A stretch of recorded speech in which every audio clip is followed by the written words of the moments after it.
ఆస్తి తాకట్టు పెట్టినా పర్లేదు, అభిమానం తాకట్టు పెట్టుకుని సచ్చిన బతికిన ఒకటని నా బాబ్జీ కూడా నాకు ఒరే డబ్బులు నా దగ్గర ఉన్నాయి, నువ్వు ఎంత ఖర్చు పెట్టు, నేను ధైర్యంగా నువ్వు నువ్వే కంగారు పడక నా 10 సార్లు గౌరవం మీరు అడగని కావాలి.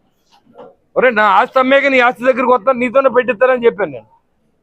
ఎందుకంటే నా దగ్గర డబ్బు ఉండగా ఆడిని యాచించే అలవాటు నాకు లేదు. ఖచ్చితంగా ఈ ఎలక్షన్ అంటే సొంత ఎలక్షన్లో చేసిన జనసేన కార్యకర్తలు, తెలుగుదేశం కార్యకర్తలు, బీజేపీ కార్యకర్తలు, బాబ్జీ, అదేవిధంగా తాతాజీ గారు, మా పార్టీలో ఉన్నటువంటి రఘు కానీ, పాలూరు వెంకటేశ్వరరావు గారు కానీ, తోట గోపి గారు కానీ అందరూ కూడా నాకు విన్నంటి నువ్వు ధైర్యంగా ఉండు, నువ్వు ధైర్యంగా ఉండు, నీకు ఇబ్బంది లేదు, నీకు ఇబ్బంది లేదు.